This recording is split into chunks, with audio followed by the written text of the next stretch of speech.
दोस्तों, स्वागत है आपका अपने यूट्यूब चैनल अनूप स्टडी में। आज हम लोग शुरू करेंगे प्रश्नावली जो है कि 1.5 और जो है कि हम लोग पूरा जो है कि अपना कंप्लीट कर चुके हैं। 1.4 तक हम लोग पढ़ चुके हैं और अभी तक जो है कि आप उसे नहीं पढ़ पाए हैं तो डिस्क्रिप्शन में लिंक दिया गया है सभी जो है प्रश्नावली का, वहाँ से आप देख सकते हैं, या हमारे प्ले लिस्ट में जाइएगा, वहाँ पर जो है प्रत्येक दिन का आपका वीडियो जो है सेव किया गया है। चलिए हम लोग शुरू करते हैं प्रश्नावली 1.5। प्रश्नावली जो है कि 1.5 में आपको कुछ नहीं करना है, सिर्फ एक परिभाषा आपको याद रखना है, जिससे जो है आपका समुच्चय का क्या पूरक, यानी कि पूरक समुच्चय हम लोग किसे कहते हैं, सिर्फ इसी को याद रखना है। इसके बाद जो है प्रश्नावली जो है 1.5 आपका जो है समाप्त हो जाएगा। तो सिर्फ हम लोग कुछ इसमें हम लोग परिभाषा समझेंगे और पूरक समुच्चय कैसे निकाला जाता है उसको हम लोग समझेंगे। चलिए हम लोग शुरू कर लेते हैं, पूरक समुच्चय किसे कहते हैं। तो चलिए मैं यहाँ पर लिख दिया हूँ, अब आपको सिर्फ समझना है। आज समझ लेंगे तो प्रश्नावली में जो है कि कोई भी परेशानी नहीं होगी, आप जो है कि खुद ही प्रश्नों को हल कर लेंगे। चलिए शुरू करते हैं भाई। समुच्चय का पूरक, इसकी परिभाषा क्या है, परिभाषा के अनुसार हम लोग समझेंगे। देखिए, यदि U एक सार्वत्रिक समुच्चय है तो सार्वत्रिक समुच्चय का क्या मतलब हुआ, तो देखिए U एक ऐसा समुच्चय होता है, सार्वत्रिक समुच्चय का मतलब यह हुआ कि जितने भी समुच्चय हैं A B C D E F G, यानी कि जितने भी आपके समुच्चय होंगे उनके सभी अवयव U में होंगे। उनके सभी अवयव किस में होंगे, U में, तो वह कहलाता है सार्वत्रिक समुच्चय। जिसके यानी कि सभी समुच्चय के अवयव यदि उसमें हो तो उसे हम लोग क्या कहेंगे, सार्वत्रिक समुच्चय कहेंगे। तो U एक ऐसा समुच्चय होता है जो सार्वत्रिक होता है, यानी कि सभी समुच्चयों का वह संग्रह होता है, सभी अवयव U में आपके आते हैं। प्रत्येक समुच्चय के जो अवयव होंगे A B C, कोई भी आपका समुच्चय है तो U में जो है कि A B C के अवयव सभी उपस्थित होंगे।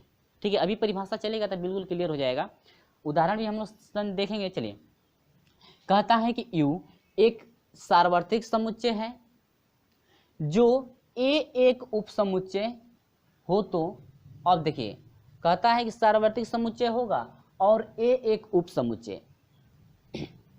अब उपसमुच्चय क्या होता है, उपसमुच्चय हम लोग जो है कि पहले भी पढ़ चुके हैं। और उपसमुच्चय होता क्या है, यदि A का, समझिएगा, यदि A का समुच्चय A का सभी अवयव यदि U में उपस्थित हो, समुच्चय A का सभी अवयव यदि U में आते हैं तो हम लोग कहेंगे कि वह समुच्चय A जो है U का क्या है, उप समुच्चय है, क्योंकि समुच्चय A के सभी अवयव U में हैं तो वह आपका कहलाएगा क्या, उप समुच्चय। यानी कि समुच्चय A जो है U का एक क्या है, उप समुच्चय। ठीक है, यानी A क्या हो जाएगा, उप समुच्चय, यानी कि A का सभी अवयव जो है कि U में होना चाहिए। तो फ्रेंड्स, आप लोग उसी तरह से सेम निकालेंगे पूरक समुच्चय को, जिस तरह से हम लोग 1.4 में जो है कि अंतर समुच्चय पढ़े हैं। क्या पढ़े हैं, अंतर समुच्चय जिस तरह से निकाले थे उसी तरह से हम लोग को निकलेगा क्या, पूरक समुच्चय। सिर्फ अंतर ये है, उसमें सिर्फ डैश इंडिकेट करना है। पूरक समुच्चय को किससे इंडिकेट करना है, डैश से, और कुछ नहीं। ठीक है, चलिए, तो कहता है समुच्चय हो तो A का पूरक समुच्चय U के उन अवयवों का समुच्चय है जो A में नहीं है। अब देखिए, U में वही समुच्चय, यानी कि पूरक समुच्चय में वही आएंगे अवयव जो A में नहीं होगा लेकिन U में होगा। ठीक है, नहीं है, A के पूरक को A डैश द्वारा निरूपित करते हैं। यदि A का पूरक समुच्चय निकाला जाए तो उसको A डैश से इंडिकेट करेंगे। चलिए एग्जाम्पल के तौर पे हम लोग जरा समझते हैं। अब मान लेते हैं U यह एक समुच्चय है, ठीक है, तो इसमें हम लोग जानते हैं कि यह सार्वत्रिक समुच्चय होता है, यानी कि सार्वत्रिक समुच्चय का मतलब यह हुआ कि सभी अवयव, प्रत्येक समुच्चय के अवयव इसमें होंगे। तो चलिए हम लिख देते हैं 1 2 3 4 5 6 7 8 और 9 और क्या 10। ठीक है, क्लियर हुआ। इसके बाद यदि हम लोग कोई भी अवयव ले लेते हैं, A बराबर ले लेते हैं, जैसे मान लीजिए समुच्चय है 3 2 और 5, ऐसे सजा कर लिख लीजिए, नहीं है तो 2 3 7, ऐसे कोई आपका समुच्चय है और कहता है कि A का पूरक समुच्चय निकालिए। A का क्या निकालिए, पूरक समुच्चय। तो कहता है कि किसी भी समुच्चय का यदि B का भी पूरक समुच्चय निकालना है तो कहता है कि किसी भी समुच्चय का यदि पूरक समुच्चय निकाला जाता है तो उसको डैश, उसके सर पे जो है कि डैश लगा देते हैं, उसके सर पे क्या लगा देते हैं, इस तरह से डैश लगा देते हैं। तो चलिए ए का पूरक समुच्चय निकालना है तो हम लोग लगाएंगे क्या, ए डैश बराबर लग गया। अब यू में से ए वाले को क्या करेंगे, घटा देंगे। यू वाले में से ए वाले को क्या करेंगे, घटाएंगे। तो यह ए डैश बराबर हो जाएगा। घटाने का मतलब क्या हुआ, पहले हम लोग विस्तार से समझ लेते हैं। एक बार जो है कि हम लोग अंतर समुच्चय में रखकर भी किए थे। तो 1 2 3 4 5 6 7 8 9 और क्या 10। यह भी किसका है, यू का। दिखाई दे रहा है ना यहाँ पे, चलिए नहीं दिखाई दे रहा होगा तो हम लोग वहाँ पे लिख लेंगे। इसके बाद अब यू का 10 तक तो हो गया। इसके बाद माइनस है तो माइनस लगाइए ए समुच्चय को। तो ए वाला क्या है, इसके बाद ए वाला है 2 3 और कितना 7 लिख दिए। अब घटाइएगा जरा। चलिए तो अब देखते हैं, 2 से 2 कट जाएगा, 3 से 3 कट जाएगा, 7 से 7। तो कहता है कि जो यू में बचता है अवयव वही आपका डैश कहलाता है, यानी कि वही आपका क्या होगा, पूरक समुच्चय। तो ए डैश, अब ए डैश आपका मिल गया फ्रेंड्स। ए डैश वही रहेगा जो यू में बचेगा कटने के बाद। यू में क्या बच गया है कटने के बाद, देखिए 1 बच गया, 2 नहीं 2 तो कट चुका है। इसके बाद 4 बच गया, 5 6, इसके बाद 7 कट गया है, 8 हो गया, 9 हो गया और क्या 10। यानी कि ये रहा आपका क्या आंसर, यानी कि ए का क्या रहा, पूरक समुच्चय। उम्मीद होगी कि आपको बिल्कुल समझ में आ गया है। या और एक दो एग्जाम्पल हम लोग ले, ठीक है। चलिए और एग्जाम्पल हम लोग ले लेते हैं। ये तो आपको समझ में आया, चलिए बहुत बढ़िया। चलिए हम लोग आते हैं और एक दो एग्जाम्पल पे। एक और एग्जाम्पल, ज़्यादा एग्जाम्पल नहीं, ठीक है, आपको इतने में ही क्लियर हो गया होगा। चलिए बढ़ते हैं। अगर मान लीजिए कोई बी बराबर है, बी बराबर कोई भी समुच्चय है 7 9 10 5, ठीक है। कहता है कि पूरक समुच्चय निकालिए। तो बी समुच्चय है ना, तो बी समुच्चय का पूरक समुच्चय निकालेंगे तो बी डैश करेंगे, ठीक है। यू आपका सार्वत्रिक है, घटाएंगे तो होता है यू माइनस बी, यानी यू माइनस बी। अभी लिखे थे ना यू माइनस ए को निकालना था तो ए था और बी को निकालना तो बी हो जाएगा। तो यू माइनस ए होता है तो हम लोग यू करेंगे और माइनस क्या बी, ठीक है। क्योंकि बी निकालना है तो यू का मान रख दीजिए। यू वाले समुच्चय क्या क्या है रखिएगा, 1 2 3 4 5 6 7 8 9 और क्या 10 तक हो गया। अब माइनस करना है बी वाले समुच्चय को, तो 7 हो जाएगा, 9 हो जाएगा, 10 हो जाएगा और क्या 5, ठीक है। अब बचता क्या है जरा देखिएगा। तो बी डैश निकल रहा है ना, तो यहाँ पर हम लोग लिख लेंगे बी डैश बराबर क्या कट गया, देखिए जो दोनों में होगा उसको छोड़ देंगे, जो नहीं होगा उसी को यू वाला में से लिख रखेंगे। ये यू वाले में से रखेंगे, ये नहीं कि आप इसमें से रखिएगा, जो यू में बचेगा उसी को रखना है। चलिए 7 से 7 गया, 9 से 9 गया, 10 से 10 गया और 5 से क्या गया 5, ठीक है। क्या क्या नहीं मिल रहा है वह पूरक समुच्चय में हो जाएगा। 1 2 3 4 6 7, 7 नहीं 7 तो आपका मिला हुआ है ना, 8 हो जाएगा, ठीक है। यानी कि ये रहा क्या आपका डैश, यानी कि पूरक समुच्चय। तो उम्मीद होगी कि आपको इतना क्लियर हो गया है। तो चलिए हम आपको लेकर चलते हैं प्रश्न नंबर 1 की तरफ। चलिए मिलते हैं प्रश्न नंबर 1 से भाई। तो प्रश्न नंबर 1 में आपको क्या कहता है, अपने बुक से मिलाते रहिएगा, पेयर बनाते रहिएगा, अच्छे से पढ़ते रहिएगा। चलिए प्रश्न नंबर 1 कहता क्या है जरा देखिएगा। तो जो है कि अपने बुक से जो है प्रश्न नंबर 1 मिला लीजिएगा। शुरू करते हैं। प्रश्न नंबर 1 कहता है कि मान लीजिए कि u बराबर दिया है, a बराबर दिया है, b बराबर दिया है और c बराबर दिया है। तो कह रहा है कि निम्नलिखित को ज्ञात कीजिए, यानी कि निम्नलिखित को हम लोग ज्ञात करना है। नंबर 1 पूछ रहा है कि a डैश, क्या पूछ रहा है, a डैश निकालिए। तो a डैश निकालने के लिए देखिए, यानी कि a का पूरक समुच्चय निकालना है तो फार्मूला बनता है u और माइनस क्या a, यानी कि u में से यदि a को घटा देते हैं तो वह उसका क्या निकलता है, पूरक समुच्चय, ठीक है। तो यहाँ पर प्रश्न नंबर 1 है कि a डैश, यानी कि पूरक समुच्चय, a का पूरक समुच्चय निकालेंगे तो u माइनस क्या होगा a। तो यहाँ पर समझेंगे, कहता है कि u में से a को घटाइए। तो देखिए जो नहीं मिलेगा उसको हम लोग रखेंगे। u में से a को घटाएंगे तो पहले 1 2 सवाल जो है कि हम लोग लिख करके हल करते हैं। उसके बाद 1 2 3 4 5 6 7 8 और क्या 9, ठीक है, लिख लिया गया। अब माइनस घटाना है ए वाले को, तो ए वाला है 1 2 3 और क्या 4। देखिए बचता क्या है, जो दोनों में कॉमन होगा उसको छोड़ देंगे और यू वाला जो बचेगा वही लिखेंगे। तो हम लोग का निकल रहा है ए डैश बराबर हो जाएगा, एक कॉमन है, एक कॉमन है 2, यानी 4 तक कॉमन है दोनों में, तब तो हो जाएगा 5 6 7 8 और क्या, यानी कि ए का यदि पूरक समुच्चय निकालते हैं फ्रेंड्स तो आपका बन गया कितना 5 6 7 और कितना 8 9। ठीक है, ये क्लियर हुआ। चलिए देखते हैं दूसरा क्या कहता है। ठीक है, तो दूसरा कहता है कि बी डैश निकालिए भाई। अब क्या निकालिए बी डैश, तो बी डैश बराबर फार्मूला क्या बनेगा यू माइनस क्या घटाएंगे बी, तो यह पूरक समुच्चय तो यू। अब हम लोग लिखेंगे नहीं, आप यहाँ पर लिख लेंगे। ठीक है, पहले यू वाला लिखेंगे अब उसके बाद बी वाला, उसके बाद घटाएंगे। तो हम लोग डायरेक्ट यहाँ से लिखेंगे तो यू माइनस बी, यू में से यदि बी को घटाते हैं तो देखिए क्या बचेगा, 20 में मिलाइएगा 2 4 6 8, 2 छूट जाएगा, 4 छूट जाएगा, 6 छूट जाएगा और क्या 8, तो बचेगा क्या क्या 1 बच गया, 3 बच गया, 5 बच गया और 7 बच गया और क्या 9। ये रहा आपका क्या आंसर।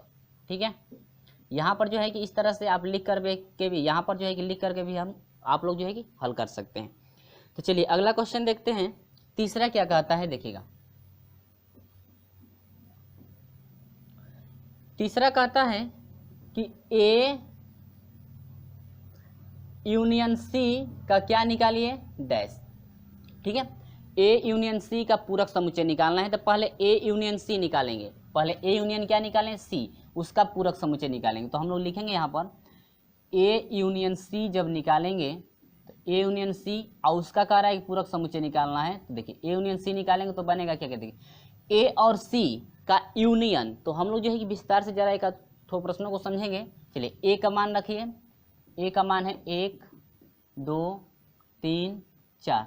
ठीक है, इसके बाद यूनियन निकालने के लिए कह रहे हैं कि सी से निकालिए। तो सी का मान कितना है 3 4 5 6। ठीक है, और यूनियन निकालेंगे तो ए यूनियन सी यह हो जाएगा बराबर हो जाएगा दोनों का यूनियन। यूनियन का मतलब यह होता है जो दोनों में कॉमन होगा उसको भी रखते हैं और जो कॉमन नहीं होता है उसको भी रखते हैं, यूनियन माने। ठीक है, पहले भी हम लोग पढ़ चुके हैं। 1 2 3 दोनों में है तो एक बार 3, 4 दोनों में है तो एक बार 4, इसके बाद इसमें 5 है, इसमें 5 नहीं तो 5 भी हो जाएगा और क्या 6। तो ए यूनियन सी निकला। इसका कहता है कि पूरक समुच्चय, अब इससे जो है कि हम लोग पूरक समुच्चय निकालेंगे तो ए यूनियन सी का यदि हम लोग पूरक समुच्चय निकालते हैं तो बनता है क्या, कहता है कि यू में से घटाना है ना, यू माइनस क्या बनता है, अब यू माइनस हो जाएगा ए यूनियन क्या सी।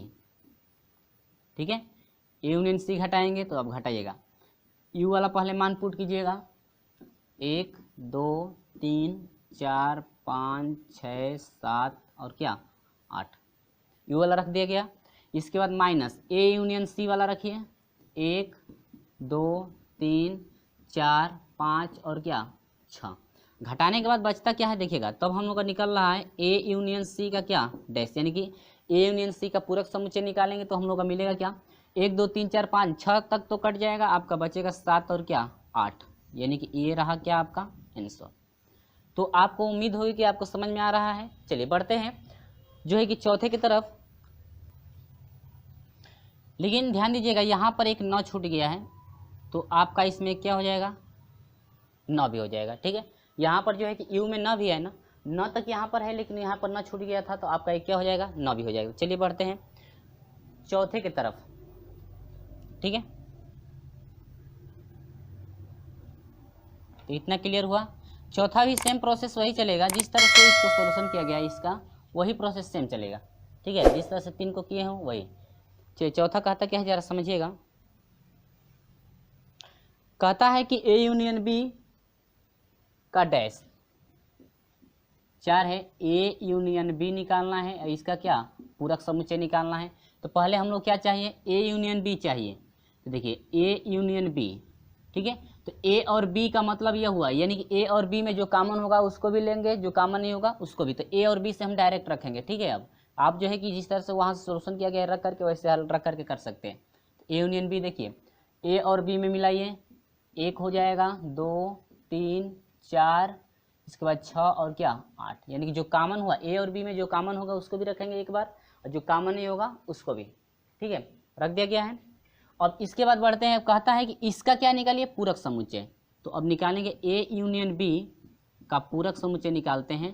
तो यू में से घटाते हैं ना, तो यू वाला आपका क्या मान है, 1 2 3 4 5 6 7 और क्या 8, ठीक है। और घटाना है जो है कि यूनियन वाला, तो आपका है 1 2 3 4 5 4 हो गया, इसके बाद 6 हो गया, इसके बाद क्या 8। तो घटा लेंगे हम लोग, तो बचेगा क्या, यानी कि ए यूनियन बी हम लोग का निकल रहा है डैश। तो बचेगा क्या, 1 2 3 4 5। अब देखिए 1 से 1 2 है, 2 है, 3 है, 3 है, 4 है, 4 है, 5 है, 5 नहीं है तो एक बार क्या आ जाएगा 5, 6 है, 6 है, 7 नहीं है तो एक बार 7 आ जाएगा, 8 है 8, यानी कि आपका हो जाएगा 5 और कितना 7। ये रहा आपका क्या आंसर, ठीक है। चलिए बढ़ते हैं अगले क्वेश्चन की तरफ। अगला क्वेश्चन कह रहा है कि भी ए डैश और उसका क्या डैश, देखिए ए डैश और इसका फिर डैश निकालना है, यानी कि डैश का डैश नहीं, यानी पूरक का पूरक निकालना है। तो क्या होगा देखिएगा,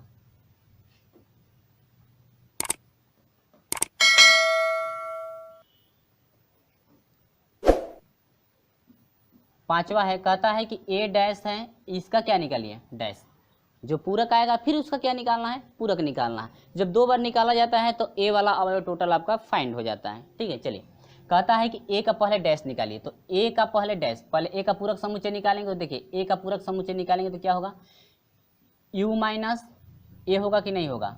चलिए घटाएंगे तो हम लोग क्या मिलेगा देखिएगा, यू में से ए को घटाइए, यू में से ए वाले को घटाएंगे तो 1 2 3 4, 1 2 3 4 यहाँ तक छूट जाएगा, आपका बच गया क्या 5 6 7 8 और क्या 9, यानी कि ए डैश, ए का यदि पूरक समुच्चय पहली बार निकालेंगे तो आपका हो गया इतना। अब कह रहे हैं कि इसका फिर पूरक समुच्चय, देखिए पूरक समुच्चय का पूरक, तो पूरक समुच्चय तो इतना आ गया ना, और फिर इसका जो एक पूरक समुच्चय निकालना है, तो इसका पूरक समुच्चय यानी कि ए डैश और इसका फिर डैश पूरक समुच्चय निकालेंगे। तो फिर यू में से अब हम लोग लिख कर समझेंगे, तो यू क्या है 1 2 3 4 5 6 7 8 और क्या 9 हो गया। माइनस डैश, यानी कि देखिए डैश वाला घटाना है, तो डैश वाला कितना आया है पूरक का पहले का 5 6 7 8 और क्या। उम्मीद होगी कि आपको समझ में आ रहा है, और समझ में आ रहा है तो वीडियो को लाइक कर दीजिए जरूर, और अपने दोस्तों में शेयर भी कर दीजिएगा। चलिए 5 6 7 8 9, 5 6 7 8 9 छूट जाएगा, आपका बचेगा क्या 1 2 3 4, ठीक है। मैंने पहले ही कहा है कि जो डैश है, यदि डैश का यदि डैश निकालते हैं, जिससे मान लीजिए बी डैश है, बी डैश और इसका फिर डैश 2 बार जब निकालते हैं तो बी वाला अवयव टोटल आपका फाइंड होता है, जो बी में समुच्चय रहता है वही आपका क्या होता है फाइंड होता है, ठीक है। क्लियर है। चलिए बढ़ते हैं अगले क्वेश्चन की तरफ। यहाँ पर जरा देखिएगा, यहाँ पर आपका यू वाला जो है इसमें 9 भी है ना, देखिए इसमें भी फिर छूट गया था, तो इसमें यहाँ पर क्या हो जाएगा 9, ठीक है। देखिए कोई भी मिस्टेक हो तो आप सही कर लेंगे, क्योंकि यहाँ पर अंक रखने में गलत हो गया था। चलिए कोई बात नहीं है, हम लोग जो है इस टाइप का क्वेश्चन पहले भी देख चुके हैं, तो इतना समझ में आया। चलिए देखते हैं अब अगला क्या कहता है, देखिए बुक से अपना मिलाते रहिएगा।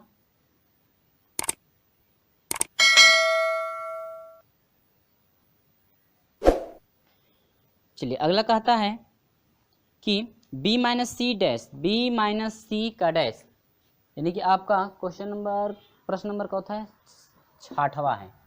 कहता है कि b माइनस सी, यानी कि b और c का अंतर समुच्चय निकालना है, उसके बाद क्या कर देना है डैश, ठीक है।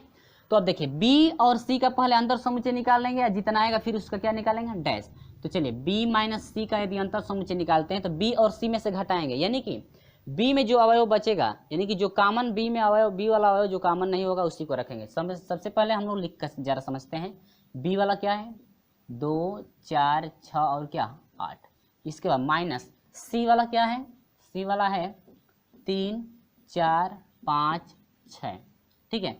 अंतर जरा हम लोग निकल रहा है तो यह b माइनस सी हो जाएगा, इजिकल टू, देखिए जो कॉमन होगा उसको छोड़ देंगे, ठीक है। इसमें 2 है ना, देखिए b वाला जो बचेगा उसको रखेंगे, ये नहीं कि c वाला आप रख देंगे, b में से जब घट रहा है तो जो b में बचेगा वही रखेंगे। इसमें 2 है, इसमें 2 नहीं है तो एक बार 2 आ जाएगा, इसमें 4 है, इसमें 4, दोनों में कॉमन हो रहा है तो ये कट जाएगा। 6 है, 6 दोनों में है तो ये भी कट जाएगा। 8 है, इसमें 8 नहीं है तो एक बार क्या आ जाएगा 8, यानी कि हम लोग b माइनस सी निकाले तो 2 और कितना आया 8, और कहता है कि इसका डैश निकालिए। अब तो अब b माइनस सी का यदि हम लोग डैश निकालता है तो फार्मूला बनता है u माइनस क्या b माइनस सी, ठीक है। तो यू वाला अवयव क्या क्या था, एक, देखिए यही लिखने में गलत हो जा रहा है, 2 बार गलत हो गया, 2 3 4 5 6 7 8 और कहाँ तक है 9 तक, लेकिन अभी कुछ क्वेश्चनों में जो है कि हम सिर्फ 8 तक रख दिए थे, कोई बात नहीं है, अब बना लेंगे। अब माइनस बी माइनस सी का देखिएगा, बी माइनस सी का कितना है 2 और कितना है 8। अब हम लोग हटाने के बाद मिला क्या फ्रेंड्स, देखिए अब एक है उसमें एक नहीं है तो आपका एक हो जाएगा, 2 है उसमें 2 है तो छूट जाएगा, 3 है उसमें 3 नहीं है तो 3 आ जाएगा, 4 है उसमें 4 नहीं तो 4 आ जाएगा, 5 है 5 नहीं तो 5 आ जाएगा, 6 है 6 नहीं तो 6 हो जाएगा, 7 है 7 नहीं तो 7 हो जाएगा, 8 है 8 उसमें है तो 8 छूट जाएगा, 9 है 9 नहीं है तो 9। इनकी ये रहा क्या फ्रेंड्स आपका आंसर।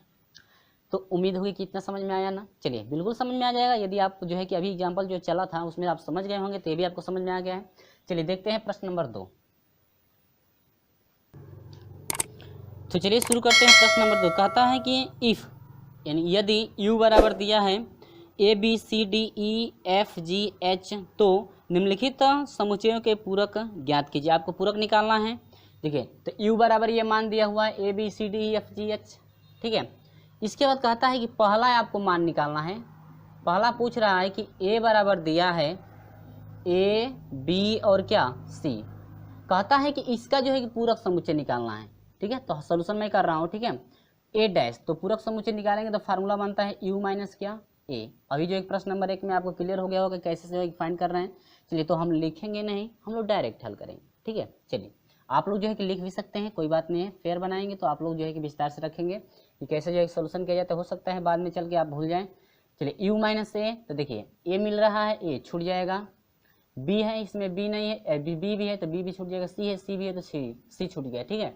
बच गया डी ई एफ जी और क्या एच, यानी कि आपका हो गया ए डैश, यानी कि ए का क्या पूरक समुच्चय आपका ये रहा क्या आंसर। क्लियर है। चलिए दूसरे नंबर पे आते हैं। दूसरा नंबर कहता है कि b बराबर दिया है डी ई एफ जी, डी ई एफ जी, ठीक है। इसका बाद इसका जो अब सोल्यूशन करेंगे हम लोग तो क्या मिलेगा, बी डैश बराबर मिलेगा यू माइनस क्या मिलेगा बी, बी है ना तो यू माइनस क्या हो जाएगा बी। तो यहाँ से अब यू में से बी को घटा दो भाई, यू में से बी को घटाएंगे तो बी वाला ये है ना, तो बी अब मिलाएंगे आप लोग, देखिए मैं यहाँ पर, चलिए मिलाएंगे हम लोग यू माइनस बी ना, तो यू माइनस बी, यू में से बी को मिलाएंगे, ए है ए नहीं है तो आपका एक ए आ जाएगा, बी है बी नहीं है तो एक बी आ जाएगा, सी है सी भी नहीं है इसमें तो सी आ जाएगा, डी है छूट जाएगा, ई है छूट जाएगा, एफ है छूट जाएगा, जी है छूट जाएगा, एच है एच नहीं है तो आपका क्या हो जाएगा एच। ये रहा आपका क्या आंसर। क्लियर है ना। चलिए बढ़ते हैं अगले क्वेश्चन में। अगला क्या कह रहा है, तीसरा देखिए। तो तीसरा क्या कहता है, कहता है कि सी बराबर दिया है ए सी ई और क्या जी। अपने बुक से क्वेश्चन मिलाएंगे आप लोग, ए सी ई जी, ठीक है। मिलाएंगे क्या क्या है, देखिए क्या क्या दिया हुआ है, ए है इसमें ए नहीं, यानी कि सी डैश निकालना है पूरक समुच्चय, तो यह हो जाएगा यू माइनस क्या सी। तो क्या हो रहा है यू माइनस सी जब निकलेगा तो आपका क्या मिलेगा, देखिए ए है ए छूट जाएगा, बी है बी नहीं है तो आपका बी हो जाएगा, सी मिल रहा है सी छूट जाएगा, डी है डी नहीं है तो डी आ जाएगा, ठीक है। ई मिल रहा है तो ई छूट जाएगा, एफ नहीं है तो एफ आ जाएगा, जी मिल रहा है जी छूट जाएगा, एच नहीं है तो एच आ जाएगा, ठीक है।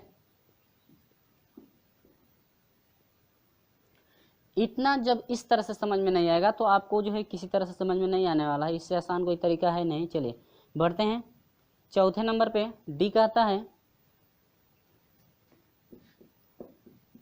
डी क्या कह रहा है समझिएगा, कहता है कि डी बराबर आपका है एफ जी एच और क्या ए, ठीक है। एफ जी एच ए इतना, ठीक है। चलिए इसका जो है कि डैश हम लोग निकालते हैं, यानी कि इसका पूरक समुच्चय निकालते हैं तो डैश आपका हो जाएगा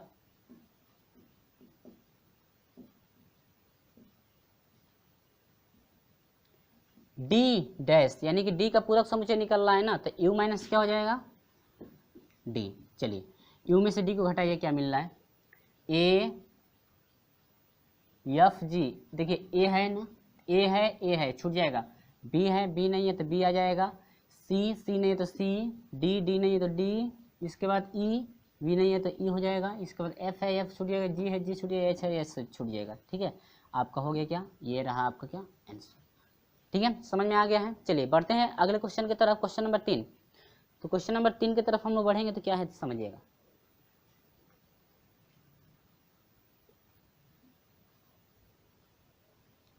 चलिए ये प्रश्न नंबर जो है कि 3 है, और जो है कि जाते जाते वीडियो को लाइक कर दीजिएगा, ये लास्ट क्वेश्चन है। इसके बाद हम लोग अगले वीडियो में पढ़ेंगे प्रश्न नंबर 4 से। जाते जाते वीडियो को जो है कि लाइक और जो है कि अपने दोस्तों में शेयर जरूर कर दीजिएगा। यदि वीडियो अच्छा लगेगा तो चैनल को सब्सक्राइब भी कर लीजिएगा, बेल आइकन को प्रेस भी कर दीजिएगा। चलिए शुरू करते हैं।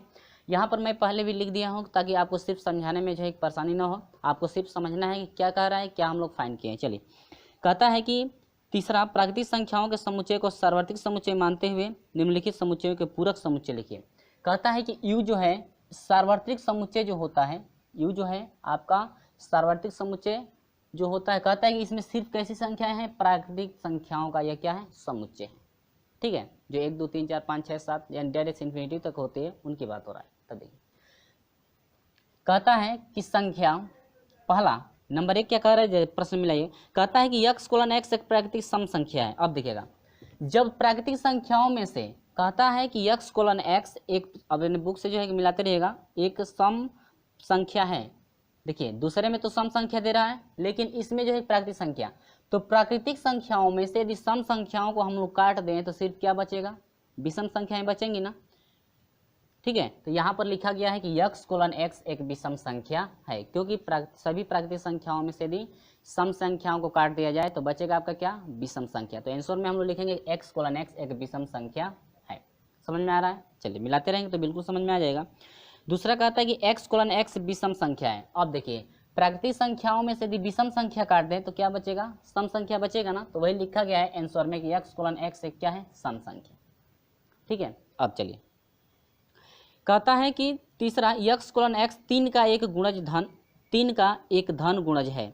अब देखिएगा 3 के यदि गुणज को काट दें, 3 का 3, 3 दूनी 6, 3 तिली के 9, 3 चौको 12, यानी कि ऐसे करते करते जितने भी 3 का गुणज है यदि प्राकृतिक संख्याओं में से यदि काट दिया जाए तो क्या उसमें 3 का गुणज होगा, नहीं होगा ना, वो कट जाएगा तो कहाँ मिलेगा, नहीं मिलेगा। तो कहता है यही कि x कोलन x बिलोंग्स करेगा नेचुरल प्राकृतिक संख्याओं से तो बिलोंग्स करेगा, लेकिन जो भी उसमें मान अब बचेगा, इस प्राकृतिक संख्याओं में जो भी अब मान बचेगा वह 3 का गुणज नहीं होगा, क्योंकि 3 का गुणज तो कट जा रहा है, और 3 का गुणज जब कट गया है तो वह 3 का गुणज बचेगा नहीं। ठीक है, चलिए आगे बढ़ते हैं। चौथा क्या कह रहा है, x कोलन x एक अभाज्य संख्या है। अब देखिए इन प्राकृतिक संख्याओं में से सभी यदि अभाज्य संख्याओं को काट दिया जाता है तो क्या बचेगा, भाज्य संख्याएं बचेंगी, सभी अभाज्य को काट दिया जाएगा। तो अब देखिए यही लिखा गया है कि x कोलन x बराबर 1, एक को भी ले लिया गया है। ठीक है, और x एक क्या है, धन भाज्य संख्या है। जितने भी आपके मान होंगे सभी अब क्या होंगे, धन भाज्य संख्याएं होंगी। यदि अभाज्य को काट दिया जाए तो भाज्य बचेगा, और यदि भाज्य को काट दिया जाए तो क्या बचेगा, अभाज्य बचेगा। ठीक है, चलिए आगे बढ़ते हैं। पांचवा कहता है कि x कोलन x 3 और 5 से विभाजित संख्या होने वाली एक संख्या है। अब देखिए इसमें जितने प्राकृतिक संख्याओं में 3 और 5 से जो है कटने वाली संख्या है उसको यदि काट दिया जाए, 3 और 5 से कटने वाली संख्याओं को सभी को यदि काट दिया जाए तो क्या बचता है। देखिएगा कह रहा है कि संख्या 3 व 5 किसी से भी विभाजित नहीं होगी, यानी कि जो भी संख्याएं बचेंगी इसमें जो भी प्राकृतिक संख्याएं हैं इनमें से 3 से कटने वाली, 5 से कटने वाली सभी संख्याओं को यदि काट दिया जाए तो क्या काटने के बाद उसमें फिर बचेगा 3 और 5 से कटने वाली संख्या, नहीं बचेगा ना। तो वही लिखा गया है कि x colon x natural number से बिलोंग्स करेगा, लेकिन जो संख्या यानी x का जो भी मान होगा 3 व 5 से कोई भी मान कटने वाला नहीं होगा।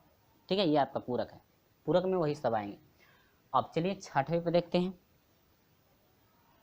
कहता है कि x कोलन x एक पूर्ण वर्ग है। अब देखिए पूर्ण वर्ग को काट दिया जाए, पूर्ण वर्ग को क्या काट दिया जाए तो क्या बचेगा, x कोलन x नेचुरल प्राकृतिक संख्या जो x का मान है एक पूर्ण संख्या नहीं है, यानी कि पूर्ण वर्ग को यदि काट दिया जाए, पूर्ण संख्या को यदि वर्ग को काट दिया जाए तो आपका क्या बचेगा, जो भी आपका मान बचेगा वह पूर्ण वर्ग अब रहेगा नहीं, क्योंकि वह कट चुका है तो उसमें तो अब आएगा नहीं। तो वही लिखा गया कि x एक पूर्ण वर्ग संख्या नहीं है।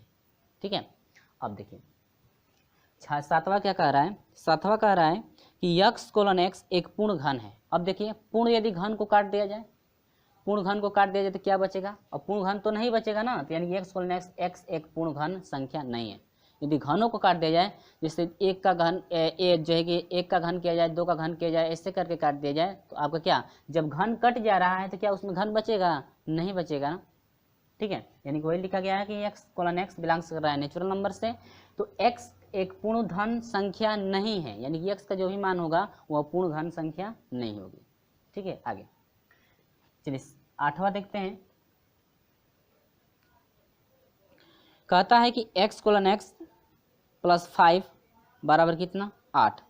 अब सातवां है, कहता है कि x कोलन x बिलोंग्स करे नेचुरल नंबर से तथा x जो है कि नॉट इक्वल टू क्या, 3, जो x का मान है 3 के बराबर नहीं होगा। अब देखिए अब कह रहा है कि x प्लस कितना है 5, इसको मिला लीजिए बराबर 8 है ना, तो यदि हम लोग मान निकाल दें तो 8 में से क्या घटेगा 5, तो बराबर कितना होगा 3। यानी कि 3 जो है इस प्राकृतिक संख्याओं में से कट जाएगा, तो क्या कोई भी 3 होगा, उसमें नहीं होगा ना, तो ये लिखा गया कि x का मान जो है कि 3 नहीं होगा, क्योंकि उसमें से कट जा रहा है। तो यानी कि आपका पूरक समुच्चय में होगा x colon x natural number तो होगा, लेकिन x का मान कोई भी x का जो मान है वह 3 के बराबर नहीं होगा।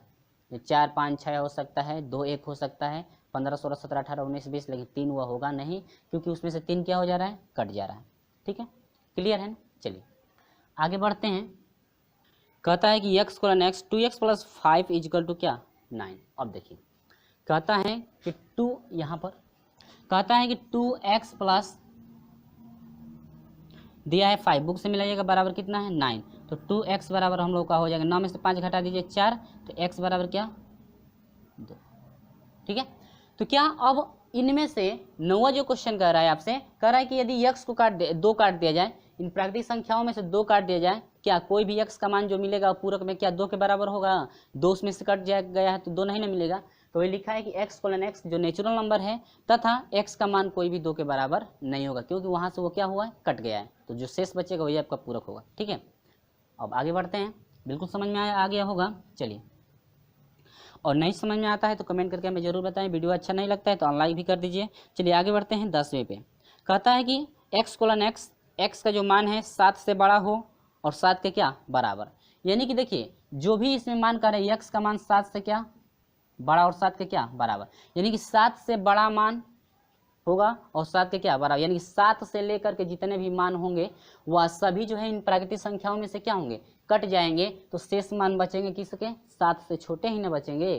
तो वही लिखा गया है कि x colon x natural number से तो बिलोंग्स कर रहा है, लेकिन जो भी x का मान बचेगा अब 7 से छोटा बचेगा, क्योंकि कह रहा है कि 7 से बड़ा, x का मान जो है कि 7 से बड़ा वाला और 7 के बराबर, यानी कि जितने 7 से लेकर के उससे बड़े होंगे 7 से सभी कट जाएंगे, तो 7 से छोटे ही ना बचेंगे, तो वह आपका हो गया क्या, यानी कि पूरक समुच्चय में हो गया x कोलन x, जितने भी x के मान है 7 से छोटे वह आ जाएंगे किसमें, पूरक समुच्चय।